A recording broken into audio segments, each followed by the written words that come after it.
Hello and good evening to the third round of the Balance of Performance or Balance of Power 2 Championship in RWB. Tonight we are racing at Laguna Seca, as you might have spotted already. A track on the west coast of the USA in California, roughly 100 kilometers away, located south from San Francisco. And we are on the final laps of the currently still running qualifying session, and the bronze drivers are right now out to try to make their last laps count and get themselves into a good starting position for the grid. Right now we are driving with Jack Mason for Gulf Motorsport, as he's going to the left, and going to the Rahal Straits leading up to the Corkscrew, one of the best corners in racing in the world. Right over the crest, and now he starts to brake, and the left-right-hander chicane with a massive drop in elevation. Seems to have gotten it pretty well, and now he's trying to bring this lap home. Also important to point out, very high temperatures on the track, 34 degrees Celsius ambient temperature and 40 degrees track temperature, so this might be very rough on the cars and might require some setup changes, especially in the brake pads. But we might talk to some drivers later and see how they are dealing with it. So the qualifying session has ended, and it doesn't. And the number 252 car seems to be on the time lap, so we will wait for him to finish his last lap, and then we will go to the starting grid. And we will have two 30 minutes race, 2 times 30 minutes of racing actions, no pit stop, flags to finish, straight up 30 minutes, and we'll see what happens. Also going through the Corkscrew right now. Oh, got a tiny slide in there. It will most likely have cost him. Oh. So he seems to have gotten off track, and yeah, when this happens, you didn't bother finishing the lap, as it seems doesn't hold anyone up, which means we will have less time until we go green for this round of the championship. So since I just mentioned that we are racing in America, so judging from news this week, this might not be the last time we visit an American track this season. So in case you haven't heard it, a new DLC for Assetto Corsa Competizione has been announced to be released at the 30th of June this year, which will bring at least 3 more American tracks, Circuit of the Americas, or COTA in short, Indy Speedway, the Grand Prix track obviously, and Watkins Glen. So since the tracks that we are going to race on will only be announced on the Monday of this actual week, we might see 1 or 2 of these tracks coming up in the season later on, so keep an eye out for that. So now that we are on the starting grid, in pole position, Eddie Warden, and Tyrion makes it a front row lockout for the Hondas. Dean Lee Banks in P3, Ross Hayden in P4, Emo Plate P5, Emil Sjöblom with a very strong qualifying, getting him P6 on the grid, Oliver Curtin on P7 trying to continue his streak of good finishes from Mount Panorama into this round, Daniel Barnett in P8, Sergio Lemke in P9, Peter Varga 10, Pinpoint in 11, Damian Lowe P12, Craig Fairweather P13, Ian Simcox P14, Schaefer P15, Dahlgren in P16, Madell in P17. Also shoutouts for him for making sure that our pit wall is nice, so we always have the live timings on each and every driver throughout the race. C. Smith in P18, Jack Mason P19, Bill Jones or Charger in P20, the Jaguar of K.F. it doesn't show his name right now, unfortunately, in P21. Hugo Gomez P22. So this will round out the grid. And those 22 people will be going racing in less than a minute. So yeah, let's see what happens. So quite a long formation. Yeah, not really. It's a short formation thing, but it's almost half of the lap, so quite long, especially once you take the overall length of the circuit into consideration, since the Laguna Seca circuit is the shortest circuit that we currently have in ACC. Also, one thing to point out, it might be even shorter, but thanks to the FIM, the first sector with the turns 1 to 5 have been added in order to make the circuit long enough so motorcycles can race here, but enough of that nonsense. We are going into formation and the race is about to be underway very shortly, so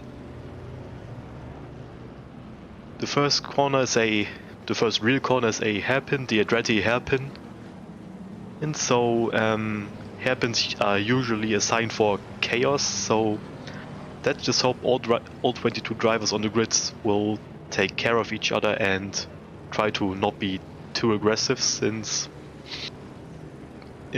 on this track it's not that easy to overtake, just like they mentioned, Andretti hairpin in turn 2 and the corkscrew like turn 8 to 9 are the best overtaking opportunities that you will get. But yeah, we are going into the start-finish straight and we will go green any second, and we are green now, and there seems to be quite a huge gap from the front row to the second row, as we can see from Dean Lee Banks, but he will have the inside of this corner and the Porsche will have to go around the outside of him. Doesn't manage to do that, which means Banks will keep his P3 from the start, but now another Mercedes going around the outside of the Porsche of Hayden, but the car snaps on him and he will have to concede 2 positions to the Ferrari of... No, not the Ferrari. The Ferrari of Sjöblom and the Porsche of Ross Hayden. There doesn't seem to be any big crash to have happened in the first sector at least, so very clean stuff from all the drivers. Now towards the left-hand kink, very tough to go through there in double or even triple file. Oh, there seems to be a yellow flag behind, and a few cars seem to have been involved in an accident, but everyone seems to be going against, so let's hope that they don't have too bad of a damage. And yeah. Oh, what? So now we are rounding up the first lap of this race, and it looks like Warden seems to have kept his lead from the start. Tyrion P2, Dean Lee Banks P3, Ross Hagen P4, Sjöblom 5th, Burton 6th, Plate 7th. Other than that, there doesn't seem to be... But yeah. So, Charger seems to have made up 7 positions on the first lap already. Oh, that's almost a third of the grid that he has overtaken on the first round of this race, so shoutouts to him. So also Schaefer in the other BMW in the, let me check number 13 BMW, also making up 6 positions on the first lap, putting him into the top 10 already. And he's looking up to make up even more positions. Yeah, I'm sorry guys, I don't have the control over the camera right now, so yeah.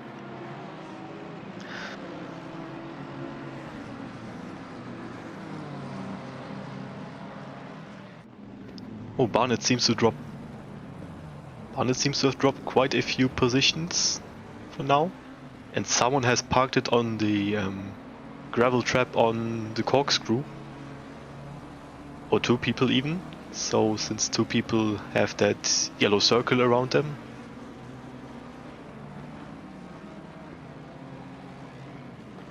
Oh, and another big crash on the final turn of the lap. There seems to be a Mercedes that has been spun around. It might have been the Mercedes of Matt L. Yeah, seems to look like it, since he's dropping down the positions already in our pit wall. But now back to the battle for P9. Schaefer looking forward to make up another position, since he's right on the rear end of the Porsche from RWB Pinpoint. And there seems to have been a tiny little touch, and we go double file into this corner, and Pinpoint needs to take the chance and run away with it, since the Porsche has amazing race pace and even quali pace on this track, but it's also very easy to overtake the Porsche once you have the tiniest of mistakes because of its lack of straight line speed.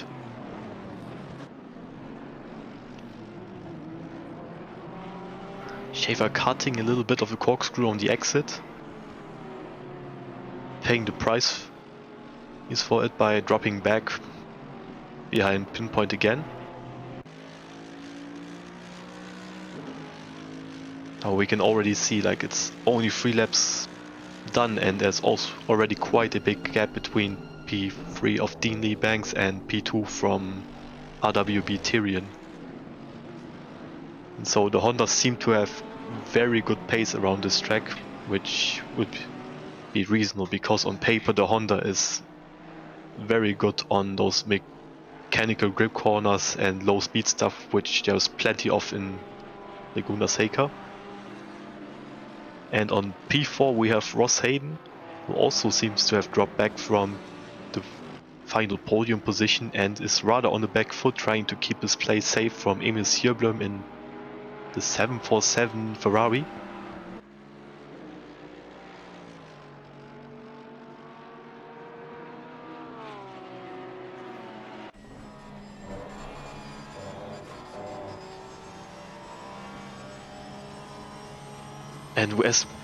And as we go onboard towards the rear end of RWB Pinpoint, we see another car going off the track in the left-hander that's leading onto the Rahal straight. But that's not what he has his eyes on right now. He's just trying to get away as quickly as possible from the BMW of Martin Schaefer, who's trying to make the 8th position now his, but I think he will get him on this straight, since he has a slipstream. Pinpoint is in a Porsche, but he shows him, but he guides him towards the outside of this corner, but maybe there is the opportunity for a switchback, and Schaefer will go for it, but it will give him the outside. Oh, there seems to have been some contact, or Pinpoint has lost the car. He couldn't make it out from this angle, which it was, so anyway, what we can say is Pinpoint lost now 2 positions to Martin Schaefer and Peter Varga. And there's already the next guy behind him trying to get in the top 10 with Ian Simcox. But now it's very important for Pinpoint to not get too dazzled about this maneuver and try to keep his focus straight for the next 23 minutes, so he can carry home some very good points for his championship campaign.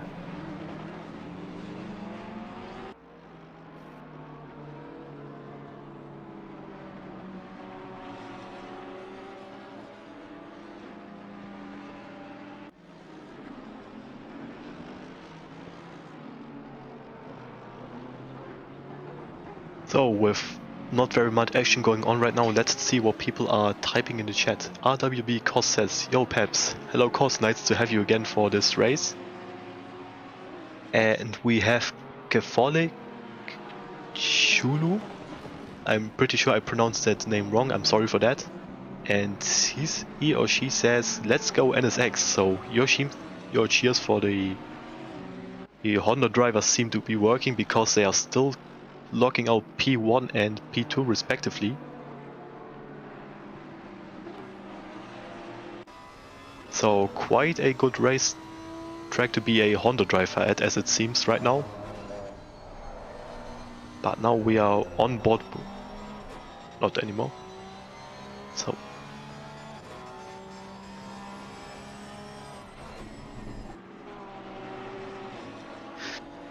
So Pinpoint seems to be losing ground towards Peter Varga and Martin Schäfer already, so the two of them seem to be having the pace advantage on him in terms of pace in clean air. So Pinpoint is rather on the back foot again right now, because Simcoe won't be going away anytime soon, and once he makes another mistake, the Lamborghini will be right up his bumper, so that's something to be wary of. Also, so I seem to have missed something. D&D Banks has dropped down to P15 and losing 12 positions in the progress of doing this. So I'm pretty sure he went off track to after the penultimate corner, so there was a Mercedes going off track, which we could see in the distance in the background, but yeah, it seems to have been him, which promotes Ross Hayden into P3 and a podium paying position. Porsche also a very good car on these kind of tracks where you don't really where we are not relying on your straight line top speed, or rather on cornering ability and acceleration. Also Emmo Play taking away P6 from Oliver Curtin, who drops down to P7 already. So losing 2 positions at once, that's never something you want to go through, but still 20 minutes to go for Curtin to make up these positions again. So he's proven in the last round above us that he has the pace to fight with the top guys in the field, and I'm sure that won't be the end of this race.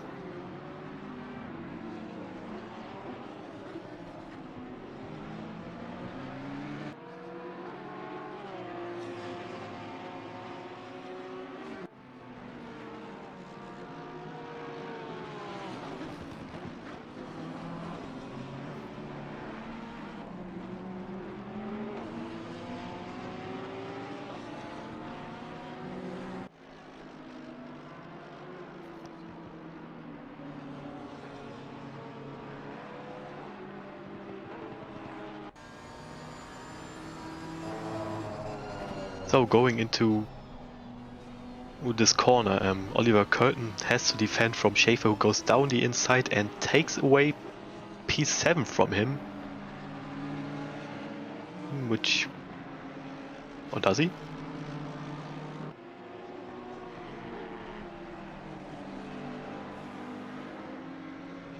Yeah, he seems to have taken away P7 from Oliver Curtin by the stance of it, which promotes Schäfer into P7.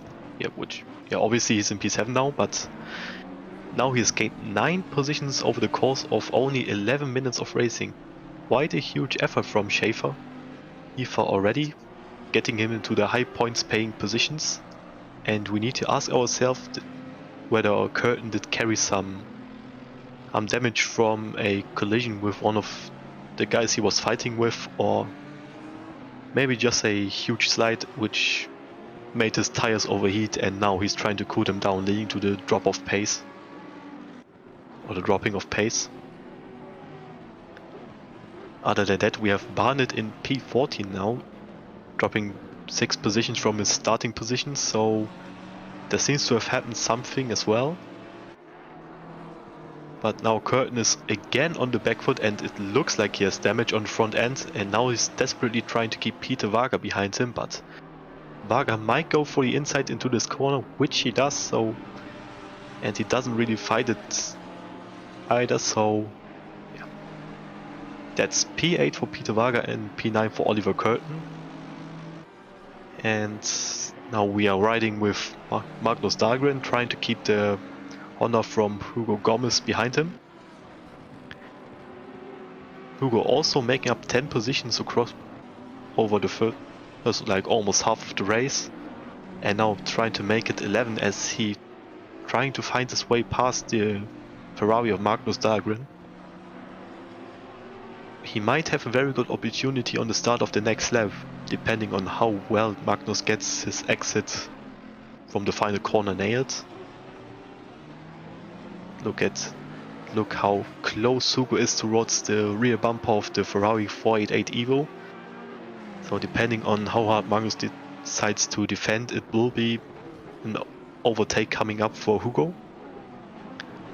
Goes towards the inside, maybe opens up for a switch back. Hugo up the inside, but they probably touched, but no one seems to have carried any consequences from that, so the positions stay as they are right now.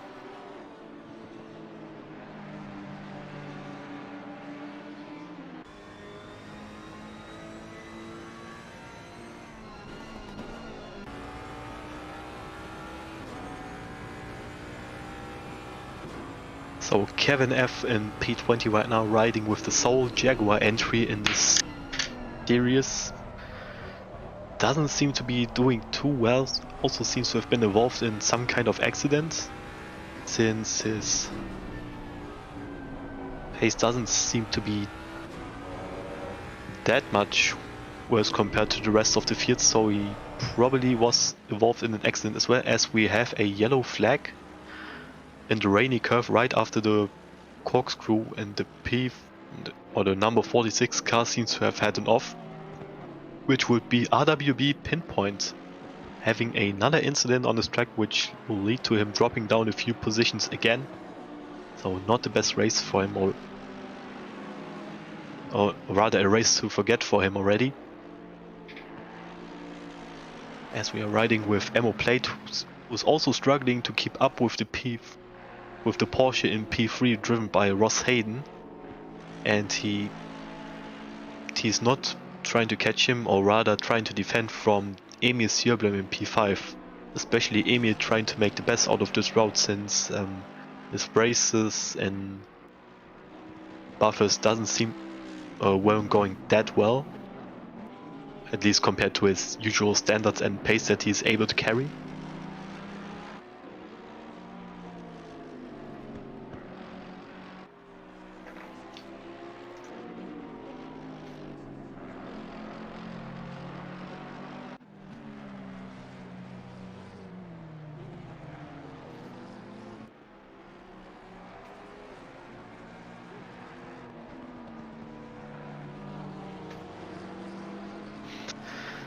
So let's take, Eddie Warden still leading the race with quite a comfortable gap towards the Honda in P2 driven by Tyrion, 3.5 seconds.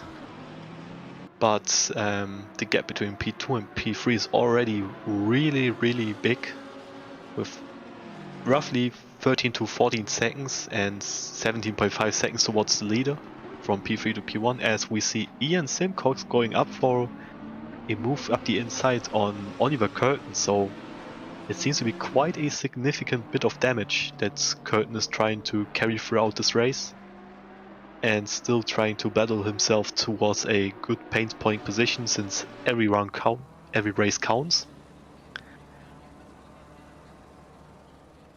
So now we see Charger trying to bring his car home as well, and we see Hugo Gomez trying to go around the outside of Magnus Dahlgren. Oh, this might end in tears.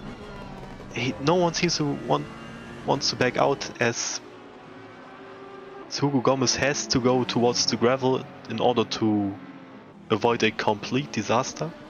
But now how is it going into the corkscrew? As Barnett tried to gain a position himself and succeeded in that, but also gave Magnus a tiny tap towards the rear. But no big accidents occurring so far, so it seems to be good for now.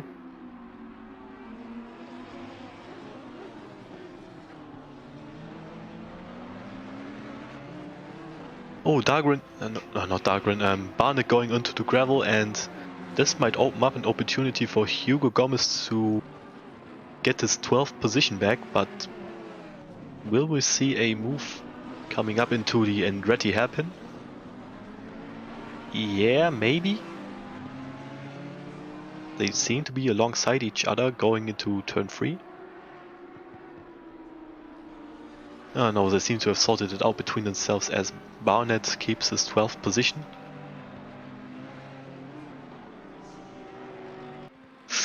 Gomez and Barnett have crashed going into turn 4, and my take was a complete lie saying that they sorted it out between themselves, because they clearly didn't.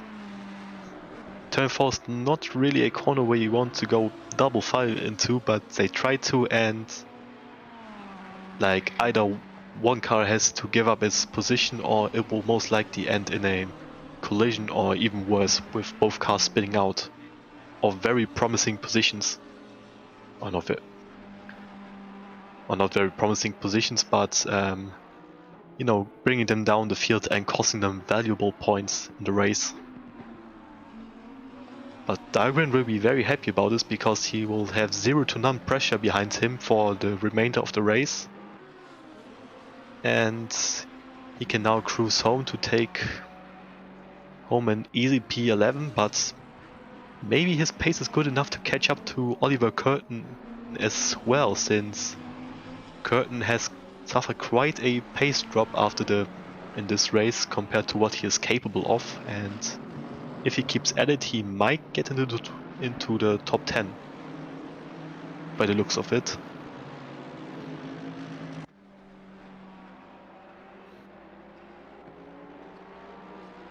So now we see the person who started from P3, Dean Lee Banks, and he's also carrying quite a bit of front end damage on his Mercedes, as you might see on the hood, but now he's under pressure from RWB Pinpoint, as I thought he was going towards the inside, but if he thought better of it, now is a way better opportunity to outbrake the Mercedes into the corkscrew. But the auto camera decides that we should not watch it, so we will drive on board with Martin Schäfer, trying to catch up to P6 and making this position his. So a lovely livery in my opinion, as especially if the front end is very creative.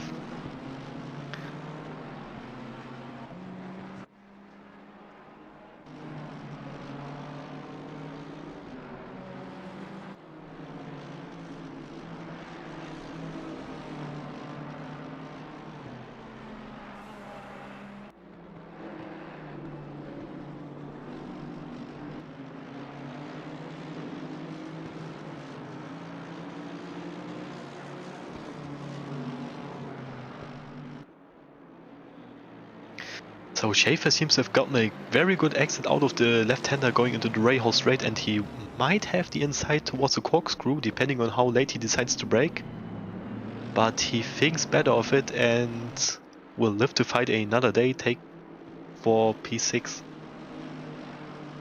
So it might have been the very good straight line speed and acceleration of the Mercedes which decided this battle, but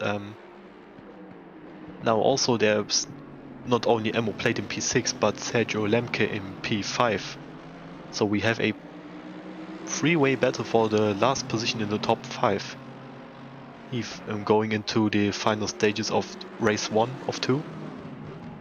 So there might be some drama coming up, so we will definitely keep an eye on that, as we can see them going so close to each other.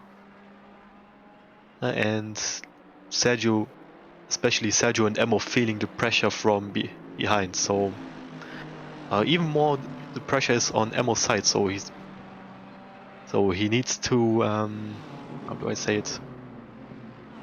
Decide when he wants to be aggressive going for P5 and when he needs to be defensive for keeping his P6. So every time he will go aggressive on Lemke, it might open up the door for Schäfer going, and ultimately will end up losing him a position instead of gaining one. So I guess Plate is in the toughest position out of 3 people right now, the sandwiched one.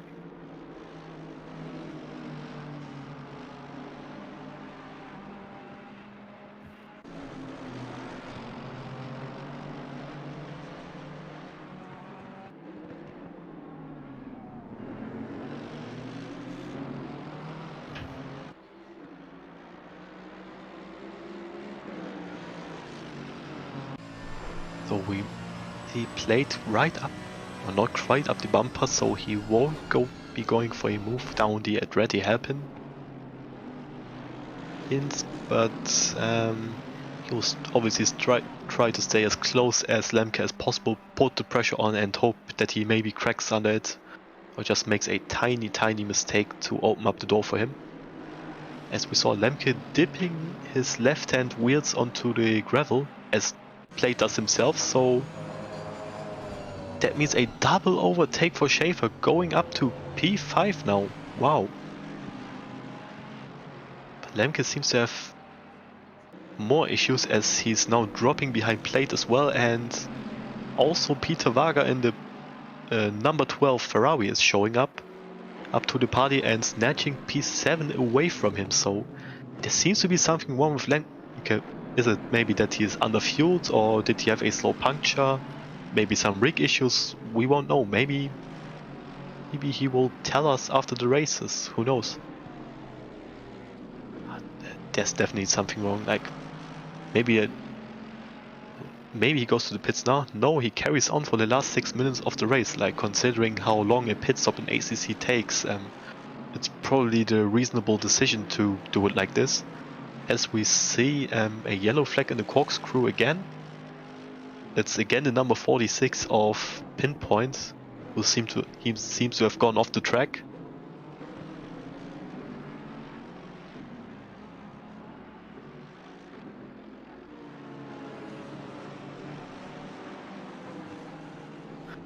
And at this stage we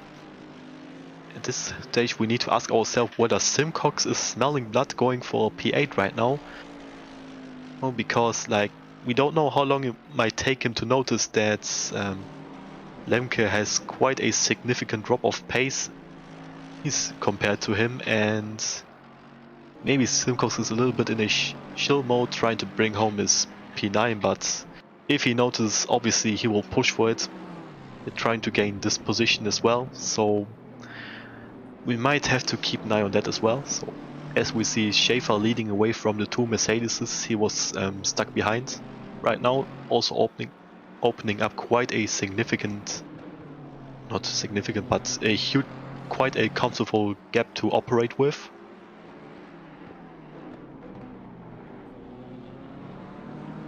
And with this maneuver, Ammo Plate, oh, he's going off, he's going way too wide out of the last corner, which opens up the door for Peter Wager, who will take away P6 from him, most likely now going into the first hairpin. Yeah, he's already ahead of him going into the braking zone, and there's no way Plate was able to fight that position with his straight line speed deficit rather. And now we see Oliver Curtin most likely losing P11 to Hugo Gomez right now. Yeah, he like almost touched the rear end of him, but I think it's a question of time when Hugo Gomez will take away P11 from Oliver Curtin. But now we see a driver that we haven't covered at all this race, Damien Lowe, now in P15. Pretty quiet race from him, only losing 3 positions compared to his starting slot.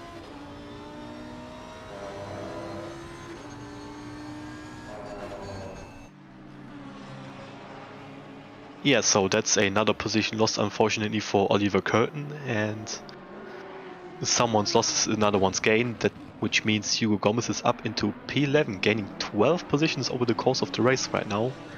Very good effort from him. So maybe Hugo and Schaefer, who are the biggest winners of this race in terms of positions gained, are people to keep an eye on for the next race. So will they be able to do it again, or will they get overconfident and maybe put their race on the line already on lap 1, and it might not work out in their favor this time? So yeah, nothing new to report from the first two guys. Eddie Ward still having quite a comfortable gap of over 3 seconds towards the number 55 Honda of RWB Tyrion, who has an over 20 seconds gap towards P3 right now. So the Hondas seem to be going really good on Laguna Seca.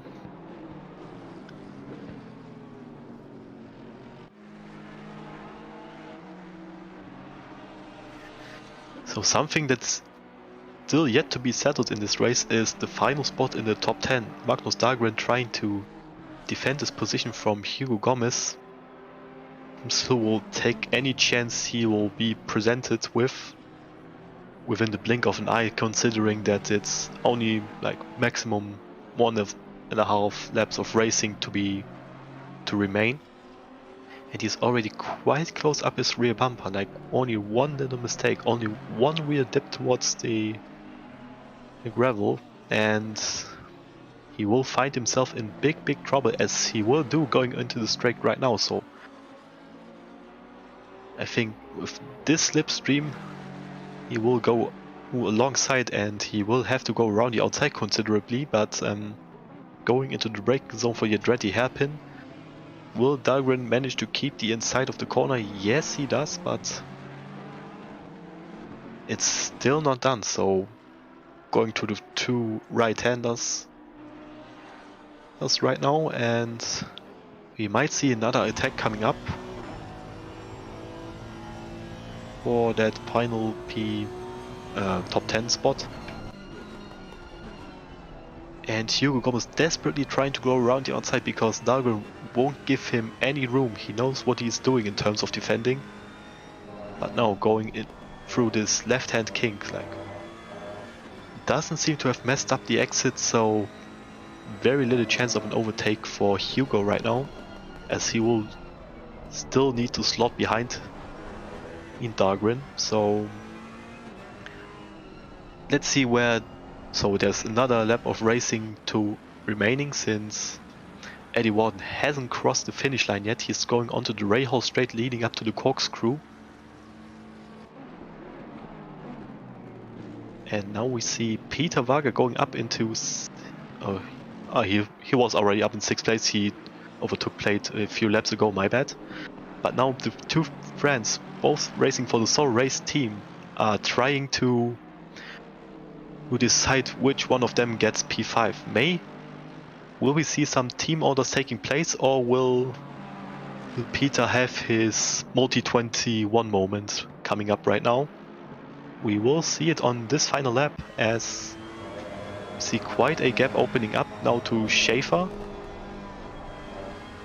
So I don't think we will have a new interpretation of multi-21, as Vargas rather seems to be on the back foot trying to keep his place now from ammo plate, so maybe he's running low on fuel or something else, but we don't know right now. So very unlikely that ammo plate will overtake him now in this position, so that will mean like so obviously we now missed the actual finish of the race, so that means Eddie Warden takes home a P1 in this race again, a P1 in this race, making it a second victory of the season from him after round 2 in Hungaroring.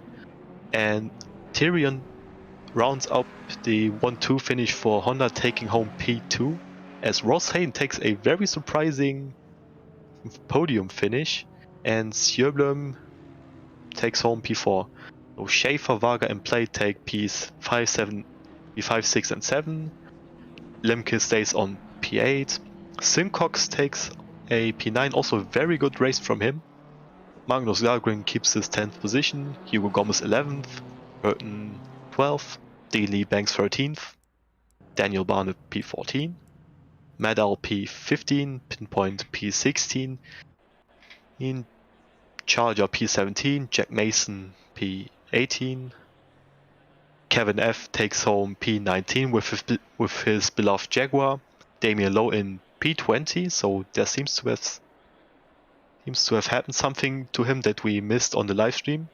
Craig Fairweather P21, and C. Smith rounds out this race, finishing P22.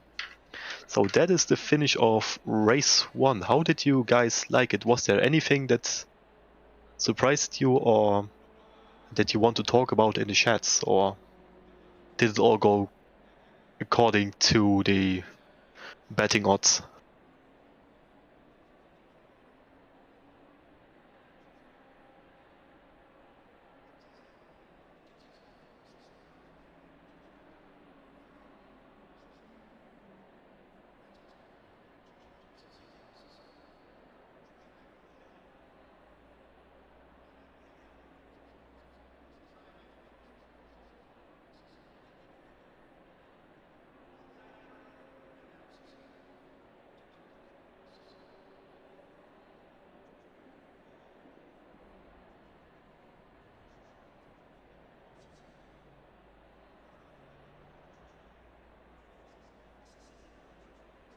So as we are waiting for race 2 to go underway, I will go for a very quick bathroom break and I will be back in less than a second.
Alright guys, so I'm back now from my bathroom break as we jump towards the next session. And there seems to be quite a significant drop in terms of track temperature, so this was something the drivers will need to keep an eye on their setup changes for race 2, as wrong tire pressures in ACC will cost you quite a lot of lap time. But since we have another 2 minutes of waiting until we go racing again, there is some use. Let's look if I can dig up some more useless information that I can feed to you. So this track has 11 corners in total, and the quickest lap time ever recorded on this layout of the track was a 1 minute and 7 seconds and 7 tenths by Helio Castroneves in IndyCar, or rather the car championship, back in the year 2000. And the quickest MotoGP lap, yeah, the MotoGP series used to race here until a few years ago, was a 1 minute 21 seconds by Dani Pedrosa, which is 2 seconds quicker than today's pole lap from Eddie Wharton, which was a 1:23. Other than that, the complete name of Laguna Seca is the WeatherTech Laguna Seca Raceway, but until a few years ago it was the Mazda Laguna Seca Raceway. Other than that, there were quite a few series as well that's used to race here, which, for example, would be the American Le Mans series, IndyCar, which is racing here until today, and the MotoGP, which I mentioned earlier, also used to race on this specific track. So other than that, now we have 30 seconds again until we go on to the formation semi-lap, and let's see what happens for race 2. We see another dominant performance from Eddie Warden and Tyrion again, or will Dean Lee Banks manage to strike back and make their lives more difficult? Other than that, like judging by the quite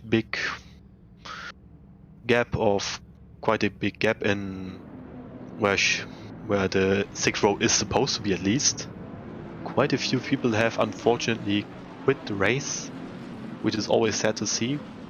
Yeah, so it was 22 people in the first race, 20 are now on the server, so which means 2 dropouts from race 1 to race 2.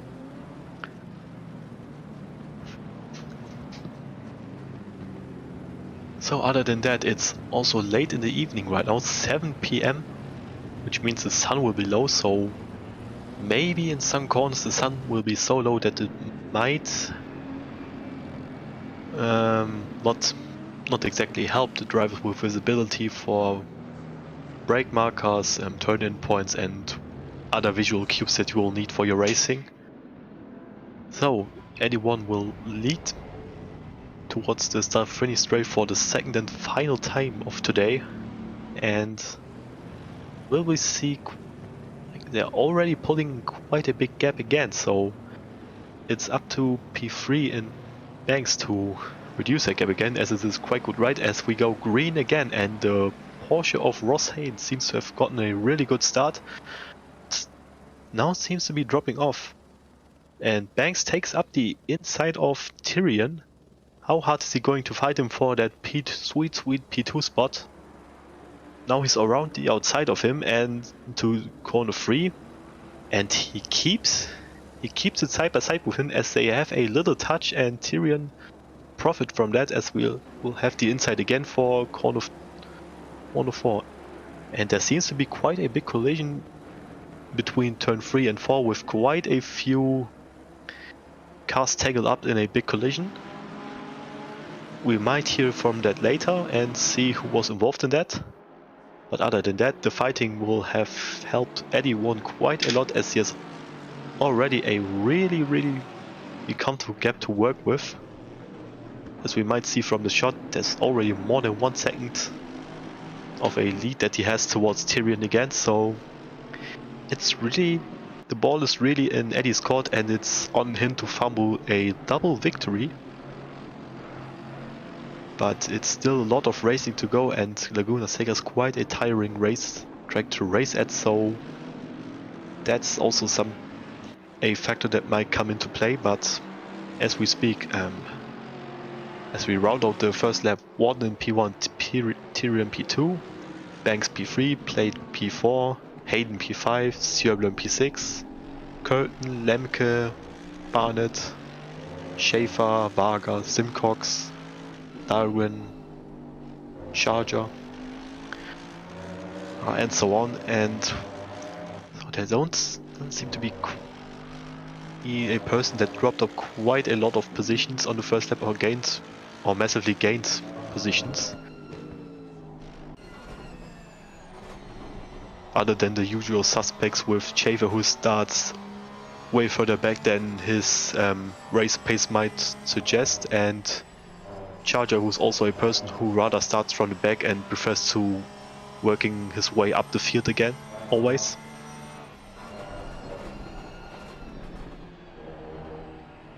As we see Ross Hayden going into the corkscrew, trying to keep Emil Sjöblom behind him. And Schaefer trying to work his way up the top 10 again.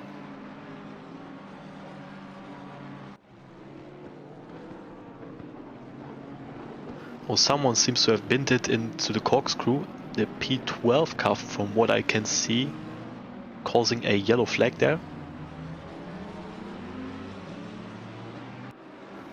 Which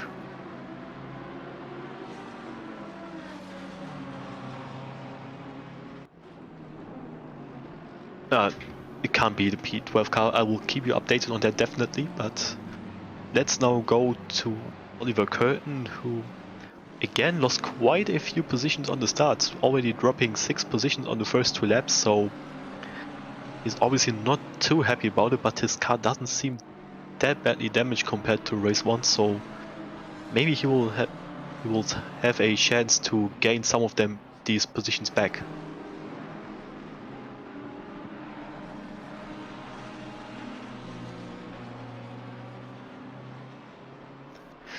Yeah, so an update on the car that beached into corkscrew.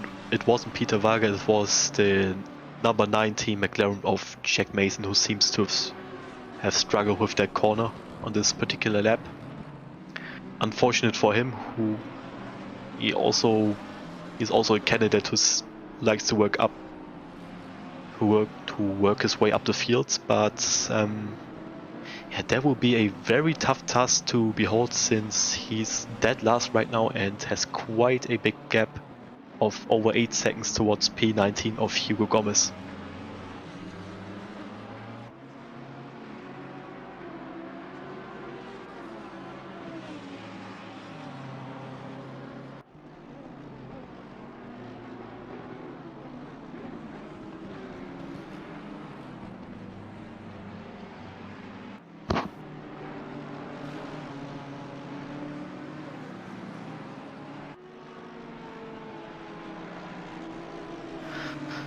So now, someone seems to have dropped out of the top 10, which means Barnett and Schaefer both gained a position, but the battle for, the hunger for more positions and more points in the championship keeps on burning for Schaefer as he tries to make the 8th position his.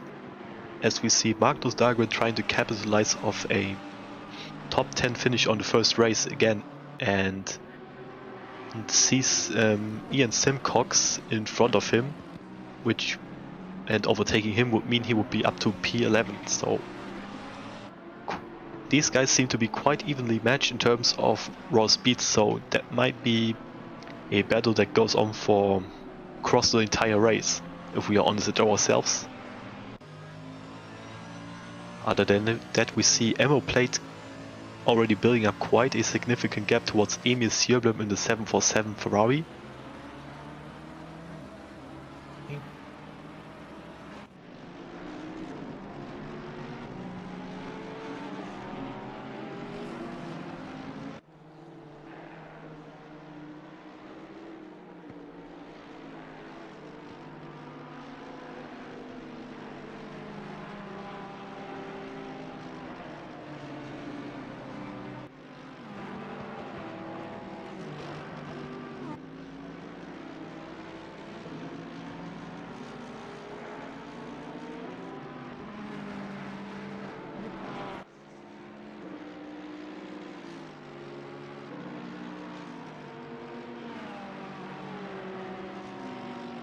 It doesn't seem to be going on that much right now. Everyone finding their rhythm, and that means not much overtaking going on the track right now, or rather close racing action.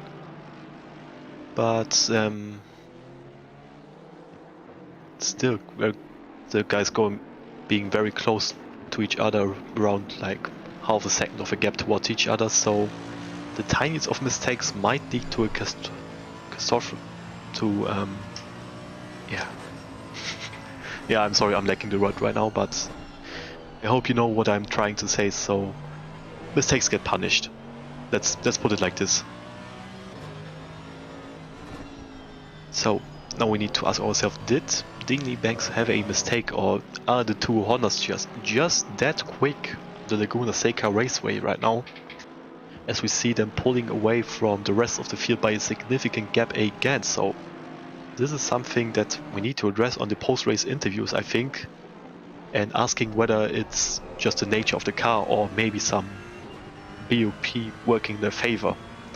Of course, they will say that it's only their driving that made the car go quick, and I would believe that since both of them are amazing drivers, but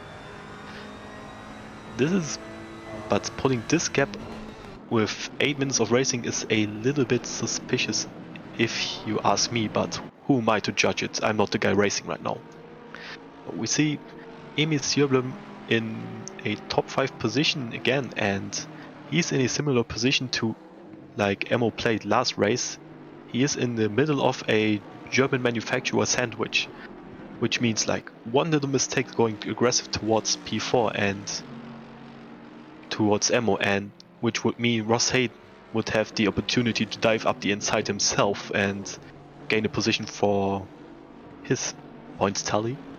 As we see another car going off on the corkscrew, so quite a few people getting caught out by this admittedly very tricky corner to get right, but so C. Smith seems to have lost it over there. So obviously, like, the elevation change and everything make it very easy to lose a section of your car, which will lead to a spin or even going into the wall, which would be even worse actually. But yeah, so now we are driving with Daniel Barnett, still managing to keep the red BMW of Schaefer behind him, not making any mistakes whatsoever so far. Oh, Schaefer seems to have gone too hot into the left-hand kink going into the Rahal straight, resulting into him beaching car on the gravel. And he must be kicking himself because he was doing so well again, and we don't know what was happening, but maybe it touched the sausage curb on the inside of that corner, or just lost the rear end just like that, maybe by a brake bias put too far backwards or something like this. But anyway, this will be Daniel Barner will have a sigh of relief right now, since that would mean he will have quite the gap towards P9 right now, towards Peter Vaga, who we are riding with right now. And he can put his focus towards getting up to P7 by overtaking Sergio Lemke in the 99 Mercedes. However, Schaefer doesn't seem to have lost that many positions, only the P9 to Peter Vargas, as we see him driving in front of Ian Simcox in P11. Now we see Kevin F in the Vroom Vroom racing car with the 333 entry. So a straight line speed like the Jaguar not being the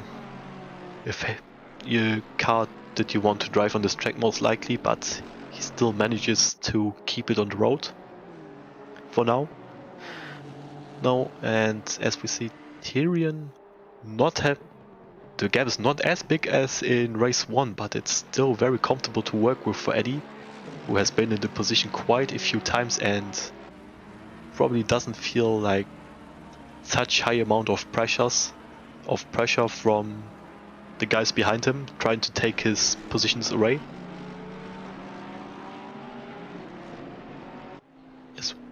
As we go on board again with Sjöblom, who has posted the quickest lap of his personal PB for this race, trying to catch up to Emo Plate in P4.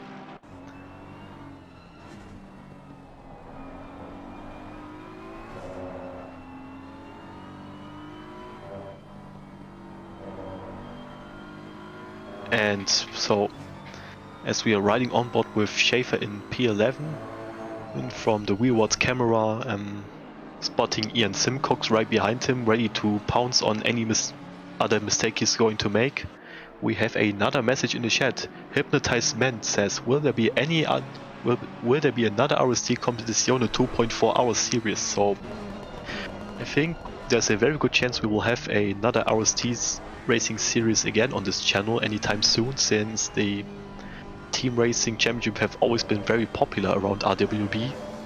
But it remains to be seen on...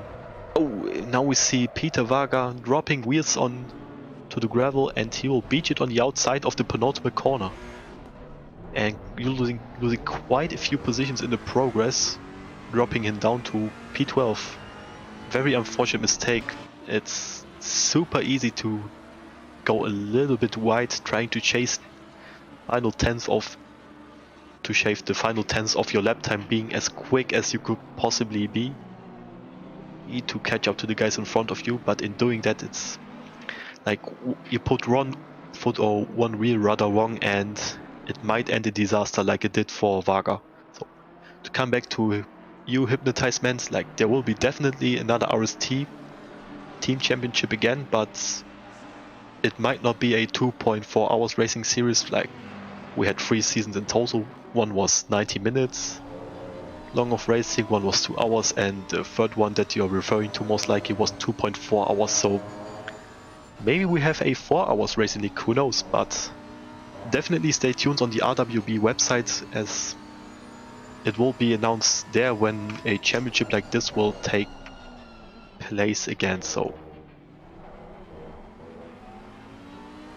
I posted the link for you in the chat, so maybe you can bookmark it or something like this and have a look on it, or join our Discord server. As we are talking about other racing leagues taking place right now, on the upcoming Tuesday, the Constructors Championship Season 7 starts, which will have GT4 racing combined with multi-class racing in the BMW M2 CS Racing Series. So when I checked it a few minutes ago, there were a few places available, but unfortunately the last place in the Chevrolet is now gone to debug. So I'm very glad you're joining again if you're watching this, and I'm looking forward to racing against you on the upcoming Tuesday on this channel.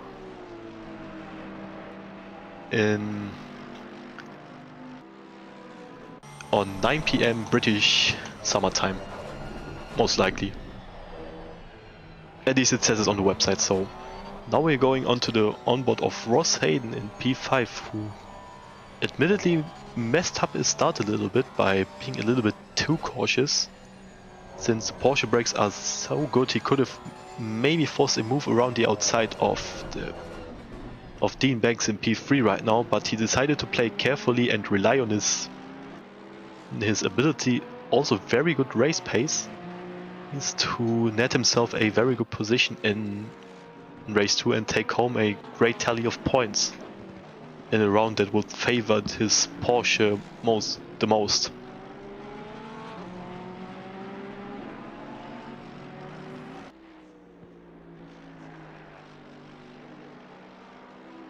So other than that, what was something that we missed out on?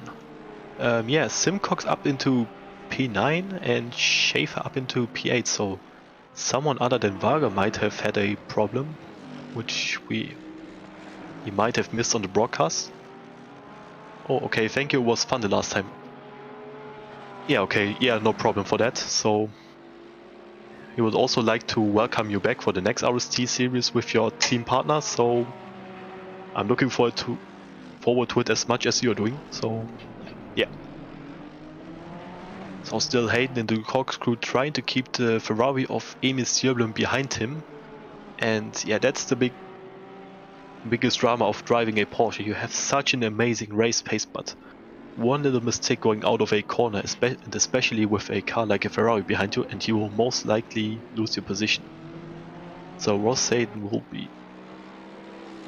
will have to be very cautious, especially on the high-speed corners, since it's very easy compared to other cars to lose the rear end of the Porsche there, since it's required a more special driving style compared to a front engine or like even some of the mid-engine cars.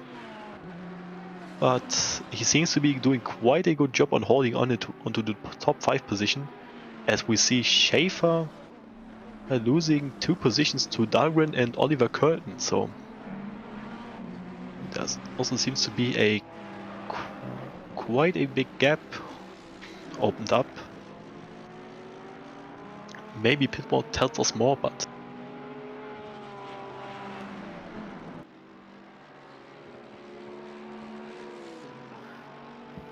I mean, judging by... Oh no, I'm on the wrong row. So yeah, there seems to have opened up a 3 seconds gap between the P10 Martin Schaefer and the P9 of Oliver Curtin, so there must have been some kind of incident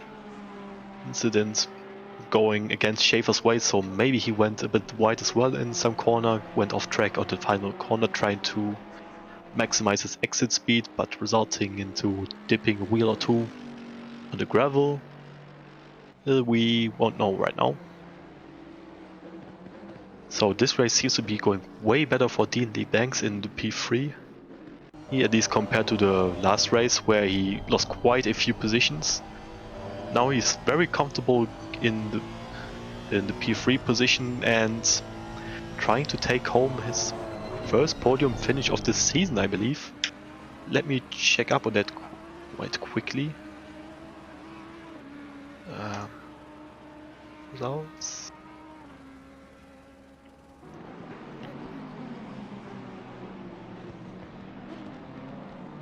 Oh no, like there was a mistake from me. So in the first race of the Mount Panorama round last week, he took home a P2.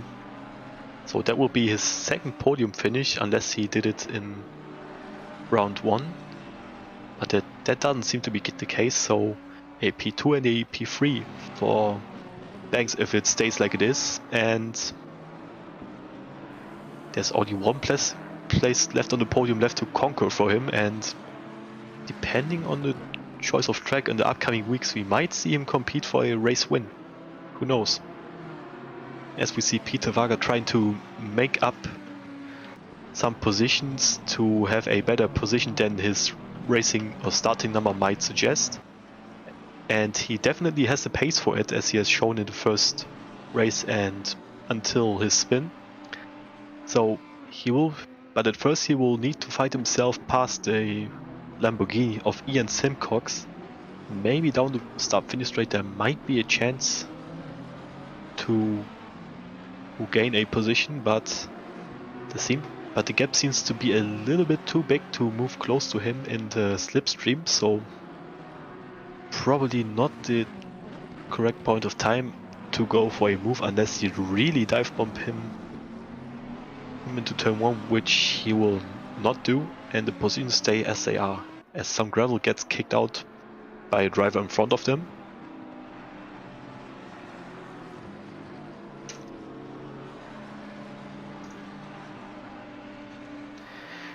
Yeah, and Varga most likely pushing a little bit too hard right now. He really wants to make up for his loss of positions, but in doing that on a track like Laguna Seca, where each tiny mistake gets punished like this, it's very easy to get into Who Hell's Kitchen and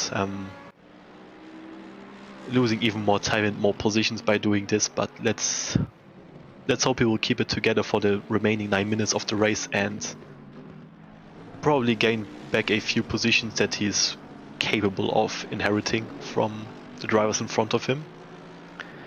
And now we see Ammo Plate also having a very lonely race in P4. Like, probably if things stay as they are, he will bring that P4 home, which is still a very strong finish on a tough track to race on like this. Now as we will come up to lapping traffic, and it doesn't seem to be causing any problems so far towards the drivers who are a lap up on the McLaren they were just lapping. And now we go back to Eddie, and the gap seems to have gone down to half a second, so definitely worth keeping an eye on that on the pit wall. So now we need to ask ourselves, was it just a gain of pace for Tyrion, or is Eddie slacking off a little bit and needs the pressure from Tyrion behind him to get moving again? Yeah, we see a 122.5 by Tyrion, probably the quickest lap across the entire race or the entire weekend, even quicker than the qualifying lap. So while I'm able to fit it in, I mentioned the quickest MotoGP lap of a 121 already, but yeah, 121, the quickest lap a motorcycle has ever driven around this circuit in 2012 in the MotoGP series. So quite interesting to see how well the top runners on the GT3 cars are matching the pace of a MotoGP e-motorcycles. Don't think it's that often that you see it, but yeah. As we see Maddow going for a move on his buddy, the Charger, going up the inside into the Andretti hairpin right now, and he will snatch P14 away from him unless Charger will do something around the outside, which we will not do, and there's a place gain for Maddow and a loss of place for Charger. Very textbook move, going up the slipstream of the car in front of you, getting up the inside and making sure that you're not outbraking yourself, which is admittedly very easy to do. So now we see the guy who's going up to end up in P3 most likely, unless something horrific happens to him. A 12 seconds gap to P2 and a 4 second gap to P4, so there is nothing that could really happen to him right now. Also Sergio Lemke with a very good result, coming up for himself in P7, as he has a enormous gap towards P8, so I don't think he has to worry about anything, unlike Oliver Curtin, who is in P9 right now, but has Martin Schäfer behind him looking to snatch that P9 away from him. He also seems to be carrying a little bit of damage again, but according to his pace it doesn't seem to be that bad compared to race 1. Also some scratches on the front part of the car on Maddow, but doesn't seem to be an issue this far.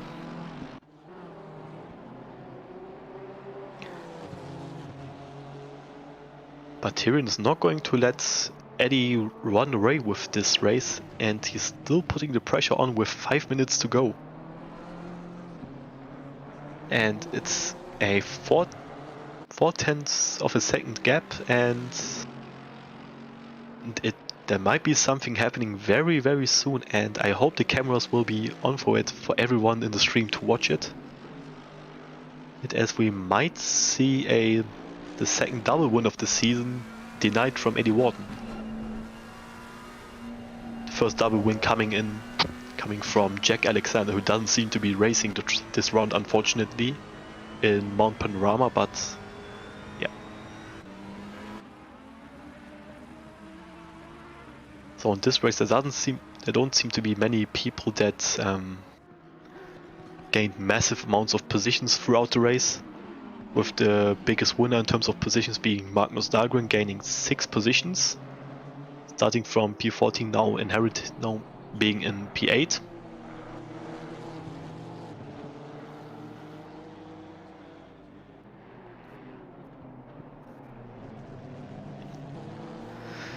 So as another lap rounds up, and most likely this will be the penultimate lap of the race, if both Tyrion and Eddie Warden manage to keep their pace up like this.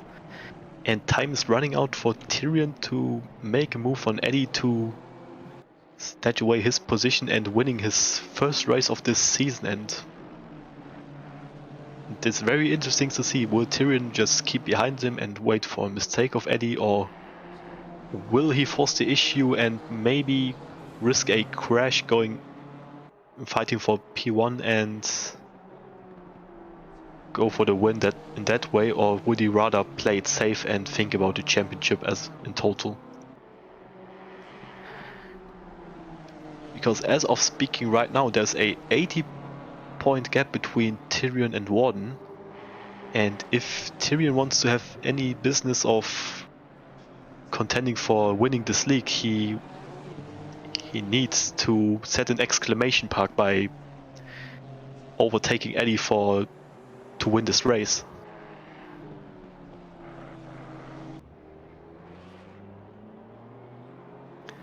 Oh, that seems to be a Jaguar facing the wrong way, so good job on him keeping the foot on his brakes and not forcing any issues for the 2 front runners. And Tyrion is going alongside and around the outside into the Andretti hairpin, and Eddie seems to keep it close to the apex, not opening up the door for Tyrion, and he will need to look for another opportunity to make the first position his. But Eddie's definitely feeling the pressure right now. He was forced to take the inside line for the corner and to prevent Tyrion from taking the inside line itself and taking P1 with that. So there seems to be the BMW of Charger coming up, but with 1.5 minutes to go, I don't think he will really impact this race. And Eddie doesn't seem to have gotten a good exit out of the corner into the Rahal straight. Tyrion slightly ahead of him. Will he go around the outside of... yeah, he does it! Oh my fucking god! He takes P1! Would you believe it? Eddie had such a comfortable lead, and now Tyrion driving like a possessed man on a mission. He goes around the outside into the corkscrew and gets P1, but now he makes a little mistake as well, and he's around the outside as well on the last corner. But Tyrion will most likely lead us into the last lap of the race, and now we will see how much Eddie wants to win it and how much he's willing to risk for it. As now he doesn't go for a dive bomb into turn 1, but Tyrion goes a little bit wide, but manages to cut back to the apex right in time and to keep the first position his. But yeah, thank you cameraman, and Tyrion back into P1 again, and he keeps it clean, doesn't run onto the gravel, and now they're coming up towards the BMW of Charger, and And let's hope he does not impact this amazing battle for P1. So the left-hand kick still left to conquer. Tyrion gets past Charger. He will make place for Eddie, but the gap is already too big, and Eddie doesn't seem to have a chance to get back this position now. And this will mean we will have our third different race winner of this season. First Jack Alexander, then Eddie Warden, and now on the third round in the second race, it will be RWB Tyrion to take home the victory for Team Honda, which will be again a very dominant P1 and P2 showing for the Japanese manufacturer, and it's done. Tyrion wins the race. Who would have thought? Now we have D&D Banks going up to take home his P3 position right now. Also very strong showing from him. And Ammo Plate in P4. Sierblom and Hayden will take home P5 and 6 respectively. Rosé probably not very happy with it, considering he had a chance to go for a podium finish. Sergio Lemke going for P7. Dahlgren rounding out the final lap himself as well. Taking home that P8, netting himself some decent points as well for himself. Oliver Curtin managing to hold on to the P9. And maybe in the background you saw the audio of Daniel Barnick going over the last corner as well. And Simcox also in P11, and oh no, Schaefer was in P11 and Simcox takes home P12 as it seems.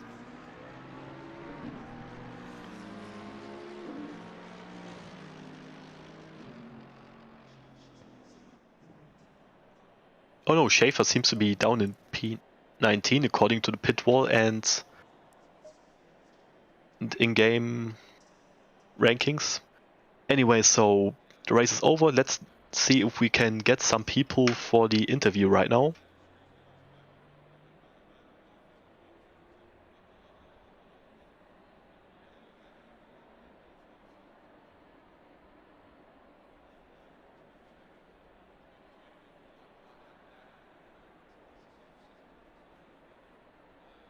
Hello, Nate. Hello. So, did you also enjoy this amazing racing action, especially by P1 and P2? I did, yes. So, since the races are over and I have requested an interview from the top three finishers of the second race, so we will see on whether they want to do an interview or they prefer turning down the offer right now. But maybe we can ask the 7 people remaining in chat, like, how did you guys like the 2 races that we had on Laguna Seca this time? Yeah, I'll go up there and see if anybody wants to come down. All right, thanks.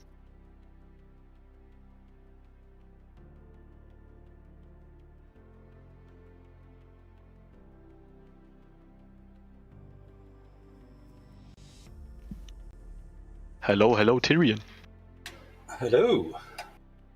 And congratulations to an amazing P1 and P2 for the third round of the BOP Championship. So obviously we are going to talk about the second race. So in the first race you had quite a 4-second gap towards Eddie to conquer, but in the second race you also started out with quite a big gap, but you managed to close it down.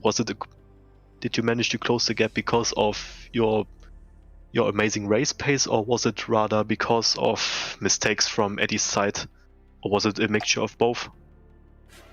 I don't think my pace was amazing. I think our fastest lap was like 1,000th or something different. So our race pace was the same. It was just a case of consistency.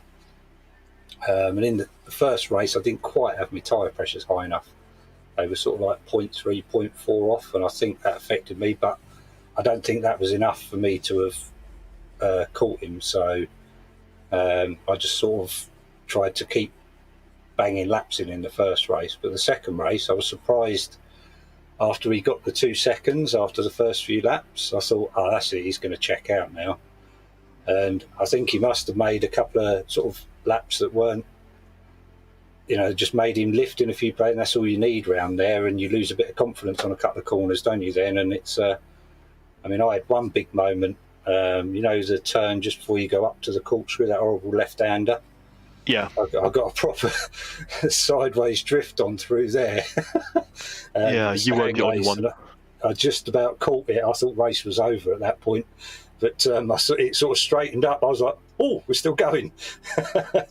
And managed to get straight back on me race pace. So it was a great race. It was only a mistake that let me past, really, or in a position to try to pass. So I wouldn't have got past him otherwise.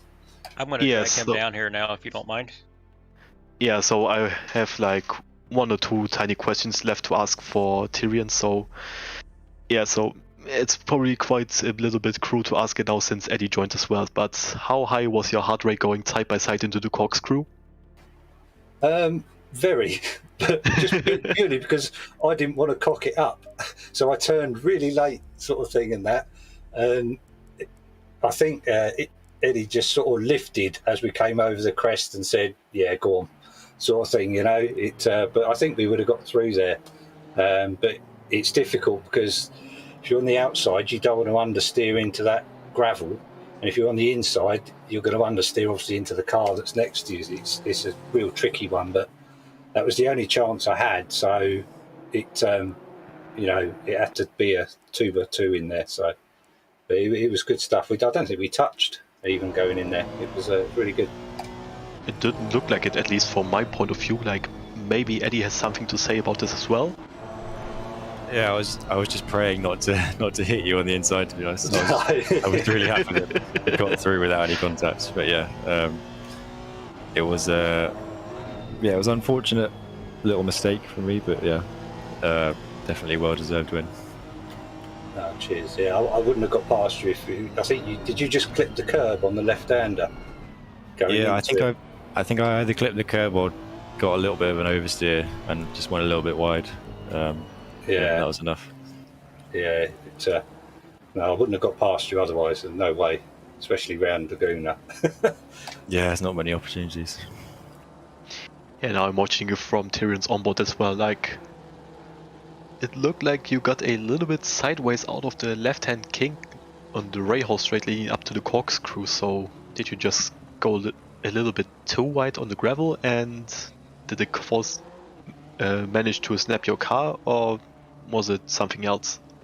I've just remembered. I think I clipped the gravel on the outside. Actually, yeah, like I put a wheel just a little bit off the edge of the curb. I think that was enough to do it. Oh yeah. Yeah. Yeah, trust me. Like from what I saw on the spectators broadcast, you weren't the only one to do it. So there's not really shame in doing that. And still, like 190 points out of 200 possible points for both of you in the rounds. Still very amazing result for the 2 leading Honda drivers in the championship right now.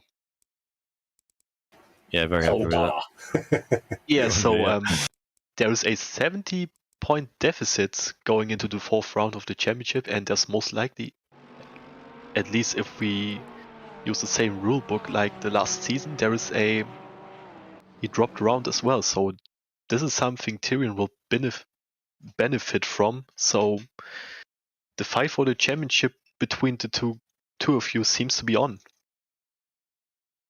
Yeah, I need to get a bad round in so I can drop it. I don't think that's how it works, but depending on the track which is coming up for the next week, we will most likely go back to an American racetrack, since the ACC American Racetrack DLC is coming very soon at that time. So it remains to be seen, but maybe it's a good track for Honda as well. But yeah, you will see it at the latest when you join the server for the next round. So other than that, is there anything one of the two want to say to me or to each other? Just a great race. Really enjoyed both of them, I must admit. I mean, the second one was obviously happier one for me, but it was just really good night's racing. Yeah, same for me. I was just all over the place at the end of the second race. I don't know what was happening, but yeah, great racing.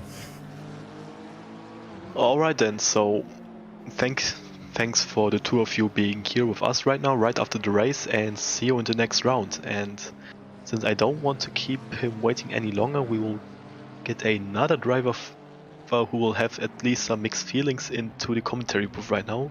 And there he is. Hello, Ross. Good evening. You're a little bit quiet, so maybe you can move your microphone closer to your mouth, if that's possible. Yeah, how's that? Any better? Yeah, that's way better, so thank you.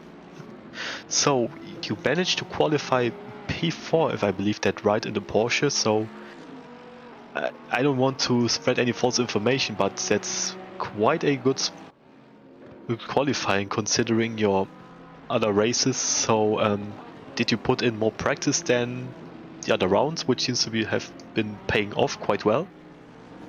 Yeah, possibly. I don't know. Some tracks I think I'm just more suited to, and yeah, I seem to gel with this track. And yeah, I never had quite a good pace in practice, but I couldn't really get the consistency. But yeah, it was right in the race. Yeah. So at first, congratulations to your podium, getting that P3 in the first race, but or the second race, since you started P4, you were around the outside going into the Andretti hairpin, the first rear corner of the track. So, and it seemed like you were backing off the throttle quite early, at least compared to your other rivals on the track. So, were you just trying to be a little bit more cautious going into the first lap of the race? Yeah, I think so. I'm always a little bit nervous on the first lap, but being so high up the grid as well, I didn't want to cause any major accidents, but maybe I was a little bit too cautious. Yeah, that's fair enough. Like, you cannot win a race on the first corner, but you can definitely lose it, and you didn't lose it. So, but however, so you were fighting quite a lot with Amy Sjöblom, from what I've read in the Discord chat and whatever, and the timing sheets. So it was probably quite a tough ask to keep him behind you, especially considering that the Porsche doesn't have the best straight line speed. So how was that?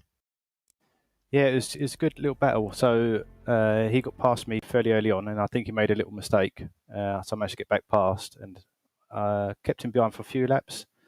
And unfortunately, I made a mistake, and he managed to pass me again. But I was catching him towards the end. I think another 2 or 3 laps, I possibly would have had a chance, I think. Yeah, so Laguna Seca is always a track that punches mistakes very easily, considering that there are gravel traps all around the track. But that's also what makes this track so exciting. And about exciting tracks, I think every racer will be very excited to know which track will be the place for round 4 of the BOP2 championship. So stay tuned for that. And other than that, so Ross, would you like to say something to one of your competitors in this chat or in general before we round it off? No, not really. Yeah, just a good race to Emil. Yeah, no, pleased with my first podium in the RWB league. So yeah, it's good. It was good. Oh, it was your first podium, so congratulations on that. So we will check on that. It's your third podium, actually. Well, I mean, in a league, I don't think. Okay. Yeah, I've had other races, but yeah, not in a league like this. But it's good.